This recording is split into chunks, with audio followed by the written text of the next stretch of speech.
안녕하세요. 시청자 여러분 건강하시죠? 10월 18일 수요일 KUMC TV 뉴스를 시작하겠습니다. 오늘의 헤드뉴스는 윤석열 대통령은 국민의힘당에 대한 정치력에 대해 실망감에 따라 신당 창당을 모색하고 있을 것으로 한 언론사의 기자가 쓴 칼럼에 의해 예상되고 있습니다. 다음 뉴스는 서울 강서구 보궐선거에서 참패는 전적으로 김기현 대표라면서 여당인 국민의힘 내부에서 갈등이 상당하다고 합니다. 임용직을 전부 해임하고 새로 임용된 인물들이 유승민계로 알려진 인물들을 임용해 당원 간의 불만이 상당합니다.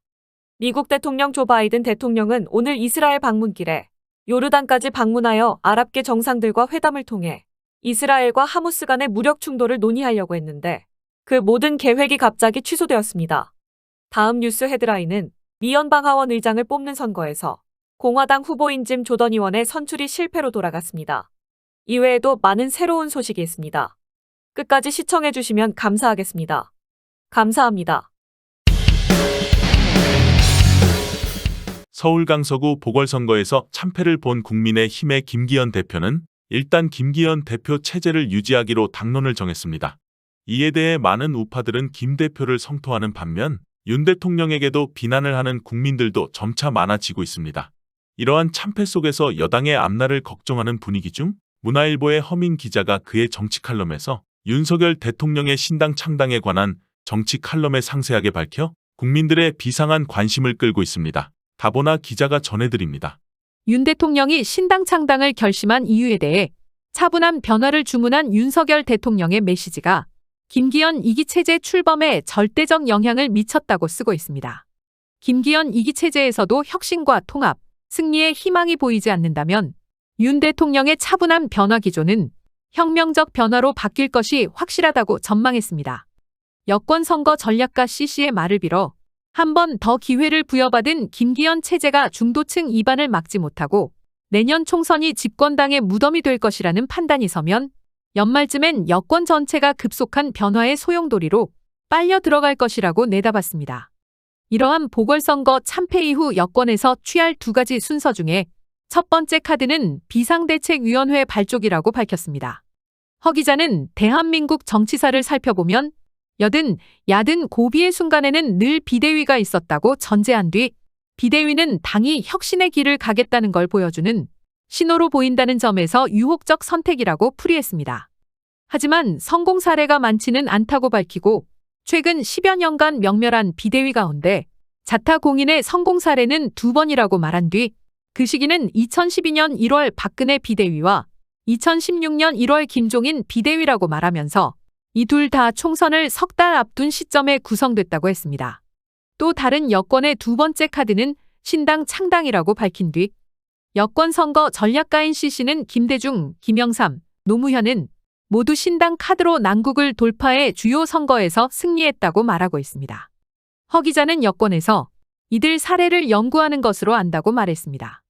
아울러 1987년 민주화 이후 대통령 신당 창당은 3번 있었다고 하면서 첫 번째는 15대 총선 4개월 전인 1995년 12월 김영삼의 신한국당 창당, 두 번째는 16대 총선 3개월 전인 2000년 1월 김대중의 새천년 민주당 창당, 세 번째는 17대 총선 5개월 전 2003년 11월 노무현의 열린우리당 창당을 했음을 상기시키며 첫 번째 김영삼 창당과 김대중의 새천년 민주당 창당은 사실상 신설합당 모델에 가깝고 세 번째 노무현의 열린우리당은 해처모여 모델이라고 분류했습니다. 이들 모두 총선 3, 5개월 전에 만들어졌습니다.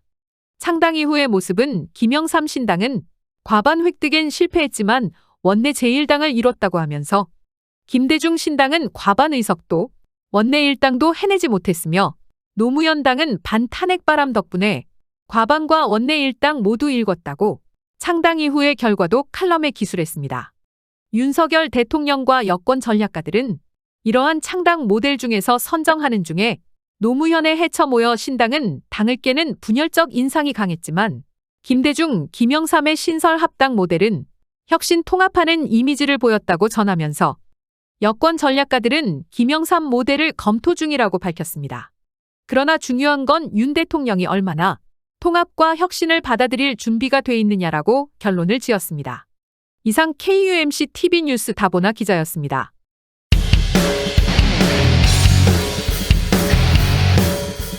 이번 강서구 선거 패배에 대해서 여권 내에 불만이 쏟아져 나오고 있습니다. 특히 5선 중진인 서병숙 국민의힘 의원은 15일 자신의 사회관계망 서비스 SNS에 김 대표를 향해 집권당 대표 자리를 당신이 감당하기에 버겁다는 등 여권 내에서도 많은 의원들이 보궐선거 패배에 따른 책임을 져야 한다고 촉구했습니다. 이승주 기자가 전해드립니다.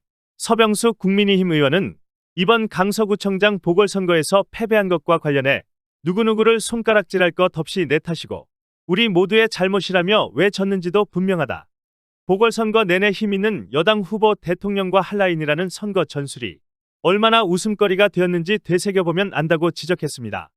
이어 김 대표를 향해 정부가 바른 길을 갈 때는 확실하게 뒷받침하겠지만 민심과 엇나갈 때는 야당보다 더 단호하게 바로잡겠다는 그런 결기가 있는가라며 그럴 각오가 없다면 물러나라.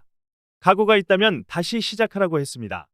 서 의원은 김 대표를 신임할지 혹은 불신임할 것인지는 지금부터 입으로 내뱉는 한마디 한마디에 보여주는 행동 하나하나에 달려있다며 연포탕에 국민의힘을 만들겠다던 그 약속부터 실천하라. 지금 절박한 과제는 집권당으로서의 리더십을 바로 세우는 일이라고도 질책했습니다. 최재형 국민의힘 의원도 강서구청장 선거 결과가 국민의힘에 들려주는 목소리는 분명하다. 이대로는 안 된다는 것이라며 임명직 당직자 사퇴는 국민의 눈높이에 맞지 않다고 피력했습니다. 이어 최 의원은 국민이 내린 사약을 영양제나 피로회복제로 생각해서는 안 된다, 죽어야 산다고 했습니다. 홍준표 대구시장은 지난 14일 자신의 SNS의 패전 책임은 장수가 지는 것이라며 부하에게 책임을 묻고 꼬리 자르게 하는 짓은 장수가 해선 안 될 일이라고 했습니다. 홍 시장은 그 지도부로서는 총선 치르기 어렵다고 국민이 탄핵했는데 쇄신 대상이 쇄신의 주체가 될 자격이 있나라며 모두 지도자답게 처신했으면 좋겠다.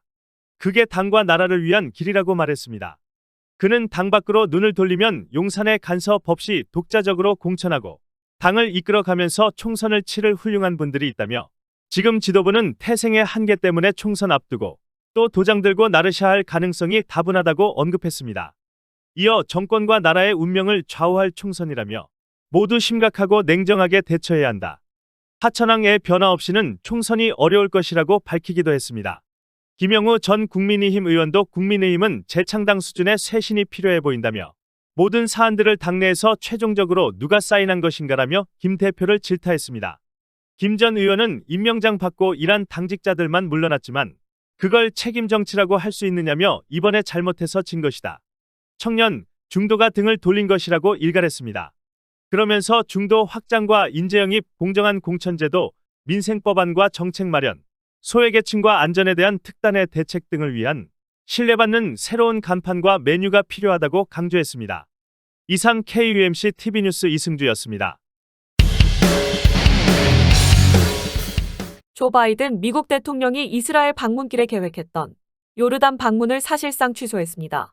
17일 백악관 관계자에 따르면 바이든 대통령은 압둘라 2세 요르단 국왕과 조율의 요르단 방문을 연기하기로 했다고 백악관에서 긴급 발표했습니다. 당초 바이든 대통령은 18일 이스라엘을 방문한 뒤 당일 요르단을 찾을 계획이었습니다. 다보나 기자가 전해드립니다. 요르단에서 열린 예정이던 바이든 대통령과 압둘라 2세 국왕, 그리고 압델 파타 알시시 이집트 대통령, 마무드 아바스 팔레스타인 자치정부 수반과의 회동도 무산됐습니다. 이번 중동 지역의 정치 지도자들과 이스라엘과 하무스의 무력 충돌에 대해 긴급 회합을 가지고 이 무력 충돌의 해결점을 찾기로 했다고 전해집니다. 그러나 바이든 대통령의 요르단 방문이 무산된 것은 이스라엘군이 가자지구의 한 병원을 공습해 최소 500명이 숨졌다는 BBC와 알자지라 방송 등의 보도가 나오고 중동 국가들이 분노를 표명하고 있는 상황에 따른 것이라고 전해지고 있습니다. 그러나 이번 이스라엘은 병원을 공격하지 않았다고 부인하며 하마스의 로켓 공격에 의한 것이라고 주장하고 있습니다. 한편 바이든 대통령은 가자지구 병원 폭발로 잃은 무고한 생명들을 위해 가장 깊은 위로를 표하고 부상자의 쾌유를 기원했다고 백악관 관계자는 전했습니다. 이상 KUMC TV뉴스 다보나 기자였습니다. 트럼프 대통령의 강력한 지지를 받고 있는 짐 조단 의원이 새 하원 의장 선거에서 공화당 하원 의원 20명이 이탈해 하원 의장 선출에 실패했습니다. 이날 하원 의장 투표장에는 짐 조단 공화당 하원 의장 후보 반대파를 10명에서 20명으로 많이 줄여나가 희망이 보였으나 과반 득표에 도달하는데 어려움을 겪고 있어 실패한 것입니다. 다보나 기자가 전합니다. 17일 1차 투표의 득표수를 보면 공화당의 짐 조단 하원법사위원장은 200표에 그쳤고 이에 민주당 후보로 나온 하킴 제프리스 하원 대표가 212표로 더 많이 득표를 했습니다. 자중질환을 겪고 있는 공화당은 공화당 하원의원 20명이 짐 조단에 반대하기 위해 오늘 출마하지도 않은 중도 사퇴한 스티브 스칼리스 하원 대표의 7표, 불명예 퇴진한 케빈 메카시 전 하원의장의 6표를 던지는 등 당론에서 이탈의 짐 조단 하원의장 선출을 반대했습니다. 짐 조단 하원법사위원장은 당초 공개 반대했던 공화당 하원의원들을 50명에서 20명으로 대폭 줄였으나 4에서 5명 아래로 더 줄여야 하원의장에 최종 선출될 수 있습니다. 그러나 연방하원 선거법에 따르면 217표를 얻어 새 하원의장이 선출될 때까지 휴회와 호명 투표를 계속할 수 있으며 해당 217표를 얻은 후보가 결정될 때까지 계속하게 됩니다. 17일 안에 최종 선출이 이뤄질 수도 있고 날짜를 넘겨가며 투표를 실시할 수도 있습니다. 한편 짐 조단 반대파들 20명은 대체로 케빈 메카시 전 하원의장을 내쫓고 중도파인 스티브 스칼리스 후보를 의장 후보에서 낙마케한 소수의 보수 강경파들에게 상당한 반감을 표시하고 있는 것으로 알려졌습니다. 이상 KUMC TV 뉴스 다보나가 전해드렸습니다. 이스라엘과 하마스 간의 전쟁은 벌써 열흘째를 맞이하고 있습니다. 그동안 사망자도 2,300여 명으로 급증하고 있습니다. 이번 하마스의 이스라엘 공격은 모든 면즉, 정보 부문, 신속성, 그리고 동원됐던 무기들의 효용성에 대해 전 세계에 큰 교훈을 남겼습니다. 그 중에서도 절대 우위에 있었던 무기, 즉 한마디로 세계에서 가장 앞섰다는 방공망으로 평가받던 이스라엘 아이언돔이 하마스 공격에 여지없이 무용지물이 돼버렸습니다. 이러한 시점에서 특히 우리 군의 현실은 어떠한가에 대해 집중적으로 짚어보겠습니다. 이승주 기자가 전해드립니다. 우리 군이 구입해 작전 중인 대공 미사일인 아이언돔, 사드, 패트리어트 미사일을 가지고 과연 북한의 미사일 공격을 막아낼 수 있을까 하는 부분입니다. 아이언돔의 위력은 지난 5월에 하마스가 로켓 270여 발을 발사했지만 이스라엘 영토에 떨어진 건 3발에 불과했을 정도로 아이언돔은 강력한 성능을 이스라엘은 자랑했습니다. 하지만 수천 발을 한꺼번에 발사하는 물량 공세로 방식을 바꾸자 평균 요격률의 90%를 자랑하던 아이언돔은 치명적 약점을 노출했습니다. 이는 우리 군의 대비 태세에도 적잖은 시사점을 던져주고 있습니다. 9일 군 관계자 등에 따르면 북한의 전력은 하마스와는 비교 자체가 불가능한 수준입니다. 당장 북한이 휴전선 인근에 보유한 장사정포가 1000문이 넘고 시간당 1만 발이 넘는 포탄을 발사할 수 있습니다. 판문점에서 용산 대통령실까지 거리는 50km에 불과합니다. 거기에 지난해 12월 드러났듯이 무인기가 한꺼번에 침투할 경우 탐지 식별 자체가 만만치 않습니다. 현재 우리 군은 북한 미사일 방어를 위해 복합 다층 방어 체계 구축을 추진 중입니다. 이 가운데 고도 10km 이하는 북한 장사정포를 막기 위한 장사정포 요격체계 LAMD, 일명 한국형 아이언돔 개발을 진행 중입니다. 국방과학연구소 ADD 주관으로 약 3조 원의 예산을 들여 2026년까지 개발을 완료할 계획입니다. 그러나 정경훈 한국전략문제연구소 전문연구위원은 한국형 아이언돔 사업 자체에 대한 차분한 재검토가 필요하다며 북한이 만약 장사정포로 공격한다면 시간당 1만 발 이상이 되는데 한국형 아이언돔이 충분히 방어할 수 있을지, 만약 방어할 수 있는 수준을 갖추려면 상상을 초월하는 비용이 필요할 텐데 가성비도 따져봐야 한다고 말했습니다. 권용수 전 국방대 교수는 전략전술 개발을 등한시한 채 최첨단 무기체계만 맹신하는 게 얼마나 치명적일 수 있는지 보여주는 반면교사라며 민간 여객기를 이용한 91테러, 골판지 드론이 활약하는 우크라이나 전쟁, 패러글라이더와 로켓 물량 공세로 스마트 국경 시스템과 아이언돔을 무력화하는 하마스 사례는 아무리 우수한 무기체계라도 상대방이 싸우는 방법을 바꾸면 순식간에 무용지물이 될 수 있음을 보여준다고 말했습니다. 수아무리 초현대식 무기라 할지라도 재래식 무기로 대항한다면 의외로 큰 어려움을 당할 수 있다는 것입니다. 익명을 요구한 군 관계자는 세계 최고 수준이라는 이스라엘 정보기관들이 하마스 동향을 파악하는데 철저히 실패했다는 걸 무겁게 받아들여야 한다며 향후 예상할 수 있는 북한의 국지 도발에 철저히 대비하려면 방심하지 않고 냉정함을 유지하는 정보를 얻고 미리 준비 태세를 되새겨야 한다고 말했습니다. 여기에서 우리가 가장 중요한 문제에 외면하지 말아야 할 문제점을 워싱턴 포스트지가 지적한 것이 있습니다.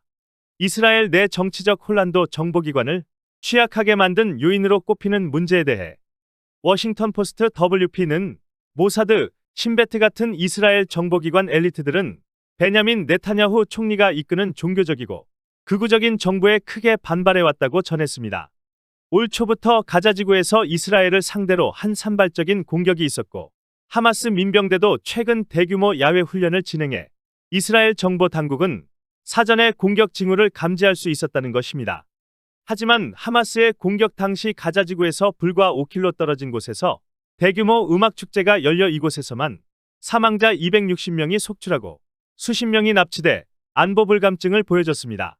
보다 못한 이집트 정보기관이 나서서 이스라엘에 조만간 뭔가 큰일이 벌어질 수 있다고 여러 번 경고했지만 이 역시 간과됐다고 AP통신은 익명의 당국자를 인용해 보도했습니다. 지금의 한국 내 혼돈된 정치 상황과 똑같은 상황입니다. 이상 KUMC TV 뉴스의 이승주가 전해드렸습니다. 해외에서 10월 11일부터 14일까지 31개국의 7,825명의 기업인이 참가해 역대 최대 참가 수였으며 세계적인 기업인 삼성전자, 현대자동차, 포스코, 이마트 등 대기업의 참여로 해외에서 치룬 역대 최대 대회로 자리매김한 세계 한인 비즈니스 대회가 나흘간의 일정을 마치고 성황리에 막을 내렸습니다. 다보나 기자입니다. 지난 14일 웨스틴 애너하임 리조트에서 열린 폐막식에는 재외동포청, 중소기업 중앙회, 여러 지자체, 미주한인 상공인 총연회, 미국 각 지역 한인 상공회의소를 비롯해 참가기업, 미정부 관계자 등 600여 명이 참석해 성공적인 대회 마감을 축하했습니다. 재외동포청은 해외에서 처음 개최한 제21차 세계한인 비즈니스 대회 세계한상대회가 역대 최대 성과를 내며 폐막했다고 16일 밝혔습니다. 한미 비즈니스 동맹과 함께 더 큰 우리로를 주제로 지난 11일부터 14일까지 캘리포니아주 오렌지 카운티 애너하임 컨벤션 센터에서 열린 이번 대회는 최대 규모의 기업 참가, 국내 첫 대기업 참여, 최대 수출 상담액 달성 등 다양한 실적을 냈다고 밝혔습니다. 또 인천, 전북, 경북, 경남, 제주 등의 15개 지자체가 참여했고 참가 업종도 무역 상공업 중심에서 금융, 환경, 문화, IT 분야로 다양화했다는 것이 전문가들의 의견들입니다. 535개 기업과 지자체 등이 650개 전시 부스를 선보였고 1:1 비즈니스 미팅, 한상 비즈니스 상담 프로그램 등을 통해 약 17,200건의 미팅과 총 5억 7,260만 달러 규모의 역대급 수출 상담 성과를 올렸다고 발표했습니다. 특히 이번 대회에는 미국 중소기업 개발센터, LA 애너하임 뉴욕 아칸소 등 6개 주 상공회의소 등 현지 기업인들과 단체도 참여해 한국 기업 단체와 비즈니스 교류 확대 등을 논의했습니다. 이번 대회는 첫 해외 개최라는 어려운 환경 속에서도 다양한 비즈니스 프로그램을 운영해 참가자들의 큰 호평을 받았습니다. 리딩 CEO 포럼에서는 고석화 뱅크 오브 호프 명예회장, 문대동 삼문그룹 회장, 박종범 영상그룹 회장이 각각 태도가 당신의 사회적 위치를 결정한다. 세계를 품은 재외동포 경제인, 세계를 향한 도전, 미래를 위한 투자, 사회에 대한 공헌을 주제로 성공 노하우와 경영 철학 등을 참가자들과 함께 공유했습니다. 이 밖에 캐피탈 투자 포럼, 스타트업 경진대회, 영비즈니스 리더 포럼 등도 열렸습니다. 이번 대회에는 국내 단체와 동포 단체 간 다양한 협력이 추진됐습니다. 소상공인시장진흥공단과 미주한 인상공회의소 총연합회, 수산업 협동조합 중앙회와 세계한인 무역협회 LA지회, 양산 상공회의소와 오렌지 카운티 한인 상공회의소 간 업무협약 MOU를 체결해 전 세계의 네트워크를 확장했습니다. 폐회사를 통해 이기철 동포청장은 이번 대회는 과거 어느 때보다 큰 성과를 거두었다며 원팀 정신이 이런 좋은 성과를 낸 것 같다고 평가했습니다. 이어 그는 동포청은 미주 총영과 함께 이번에 상담한 모든 중소기업인이 끝까지 계약이 잘 성사될 수 있도록 최대한 노력을 기울이겠다고 약속했습니다. 이 청장은 한인 비즈니스 네트워크의 외연을 확장하고 국내 중소기업의 해외 시장 개척의 기반을 마련하는 등 역대 최대 성과를 내어 향후 해외 개최에 긍정적인 선례를 남기게 됐다고 말했습니다. 황병구 대회 조직위원장은 지난 1년 반 동안 재외동포청, 미주한인 상공회의소 총연합회, 중소기업 중앙회, 오렌지카운티 한인상공회소 등이 한 팀이 되었기에 이룬 성과라며 중소기업의 해외 진출을 돕고 국가 경제 발전에 이바지하게 된 것이 큰 보람이라고 말했습니다. 이상 KUMC TV 다보나였습니다.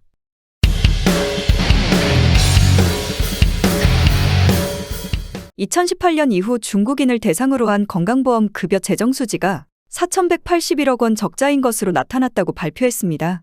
9일 국회 보건복지위원회 소속 최영희 국민의힘 의원에게 국민건강보험공단이 제출한 2017년 이후 외국인 국적별 건강보험료 부과 대비 급여비 현황에 따르면 외국인 가입자 수 상위 10개 국가 중 오로지 중국만 재정 수지가 적자였습니다. 강수정 기자가 전해드립니다. 이날 국민건강보험공단의 세부적인 발표에 따르면 2018년 중국 국적의 건강보험 가입자에게 부과한 보험료는 3,766억 원이지만 지급한 급여비는 5,275억 원으로 1,509억 원의 적자가 발생했습니다. 마찬가지로 2018년 1,509억 원, 2019년 987억 원, 2020년 239억 원, 2021년은 109억 원, 2022년 229억 원의 재정 적자를 각각 기록했다고 밝혔습니다. 이는 중국인으로부터 받은 보험료 대비 건강보험공단에서 지급한 진료비가 더 많아 적자가 발생한 것입니다. 건보급여 지급 상위 10명 중 8명이 중국인으로 이 중 6명이 피부양자였습니다.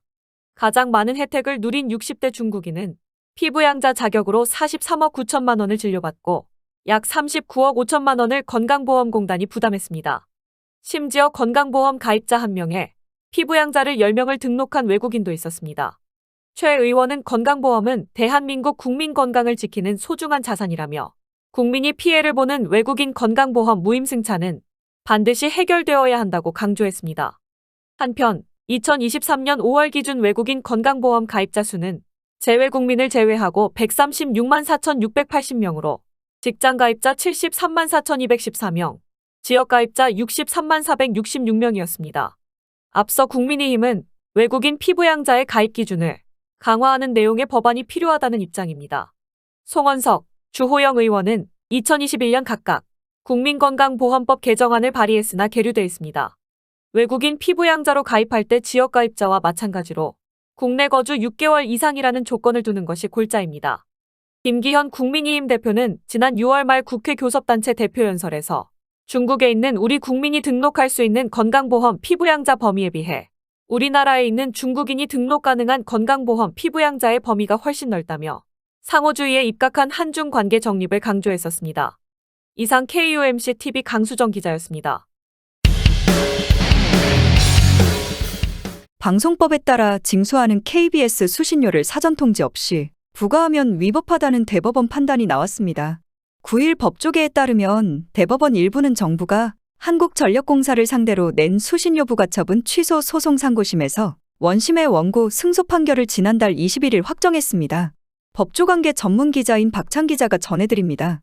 KBS로부터 징수 업무를 위탁받은 한전은 2020년 대구에 있는 공군 제11 전투비행단 영내 외래자, 독신자 숙소에 다수의 TV가 있는 것을 발견하고 3개월치 수신료를 부과했습니다. 이후 KBS는 계속해서 미납분 납입을 요청했었습니다. KBS와 비행단의 2022년 1월 합동조사 결과 숙소에 비치된 TV는 총 769대였는데 미납분을 따져보면 KBS에 수천만 원을 줘야 하는 상황이었습니다. 정부는 미납 독촉의 근거가 되는 수신료 부과 처분을 취소해달라며 2021년 2월 소송을 냈습니다. 1심과 2심 법원은 정부에 손을 들어 주었습니다.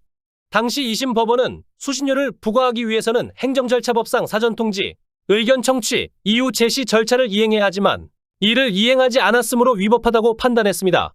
아울러 방송법 시행령에 따라 군과 의무경찰대 영내 TV는 수신료가 면제되므로 애초에 부과 대상이 아니라고 판결했습니다.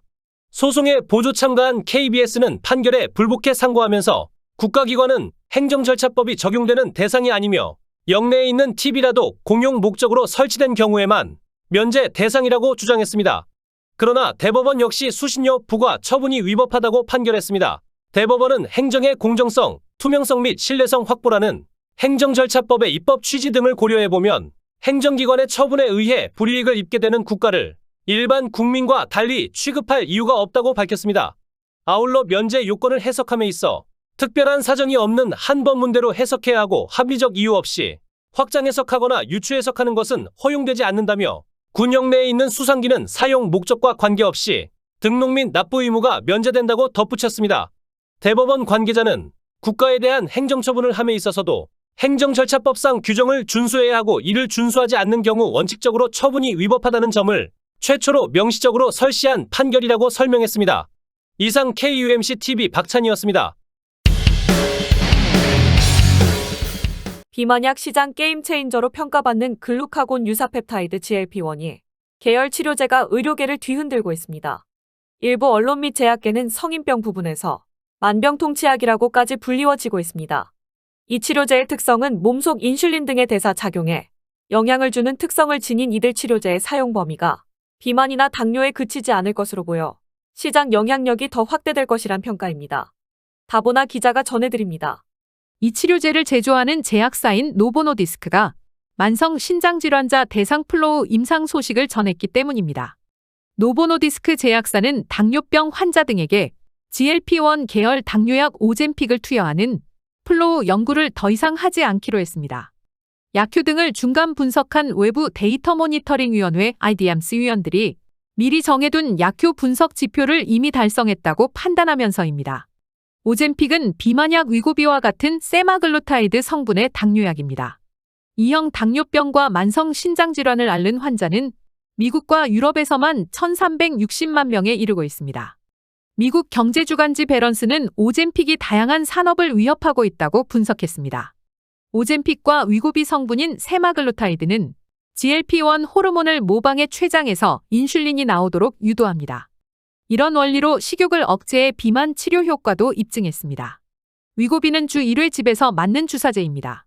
이들보다 먼저 출시된 노보노디스크에 매일 맞는 주사제인 삭센다도 GLP-1 계열의 치료제입니다. 일라이릴리의 주 1회 주사제 마운자로 레타트루타이드 등도 모두 같은 계열약입니다. 특히 당뇨 환자들은 당뇨 탓에 혈당이 높아지면 몸속 혈관이 망가지는 동시에 염증 수치도 높아집니다. 혈당을 떨어뜨리고 식욕을 억제해 체중을 줄여주는 GLP-1 계열약은 이론적으론 대부분의 대사질환 치료에 활용될 수 있습니다. 올해 6월 미국 연구진은 아직 제대로 된 치료제가 없는 비알코올성 지방간염 환자들에게 같은 계열의 레타트루타이드를 투여해 간에 쌓인 지방을 80% 넘게 없앴다는 연구 결과를 발표했습니다. 특히 아직까지 확실한 치료제가 없는 알츠하이머 치매 치료제로 활용하는 연구도 이루어지고 있습니다. 노보노디스크는 세마글루타이드를 알츠하이머 치매 환자에게 투여하는 임상시험을 하고 있습니다. 특히 미국에서 치매는 대부분 사명 당뇨로 불립니다. 당뇨 탓에 혈관이 망가지고 몸속 염증이 늘면 치매 위험이 크게 높아지기 때문입니다. 이 치료제를 다양한 질환 치료제로 쓰임새가 확대되면서 이러한 성분의 비만약 수요는 꾸준히 늘 것이란 전망이 나왔습니다. 모건 스탠리는 지난해 2022년에 24억 달러였던 세계 비만 시장 규모가 2030년까지 약 770억 달러에 이를 것으로 내다봤습니다. 한편 플로우 임상시험 성공을 가늠하는 지표는 만성 신장질환 진행 속도를 늦추고 심장질환 사망 위험을 낮추는 것이었습니다. 당초 이번 임상시험은 내년 말까지 진행될 예정이었습니다. 그러나 이보다 더 이른 시점의 효과를 충분히 확인했다는 의미입니다. 노보노디스크는 내년 상반기 구체적 수치 등을 공개할 계획이라고 발표했습니다. 이상 KUMC TV 뉴스의 다보나였습니다. 지금까지 저희 KUMC TV 뉴스를 시청해주신 시청자 여러분 감사합니다. 구독과 좋아요 그리고 알림까지 설정해주시면 저희들이 뉴스 제작에 큰 힘이 되어 주십니다. 다음 방송 시간까지 건강하시고 안녕히 계시기 바랍니다. 감사합니다.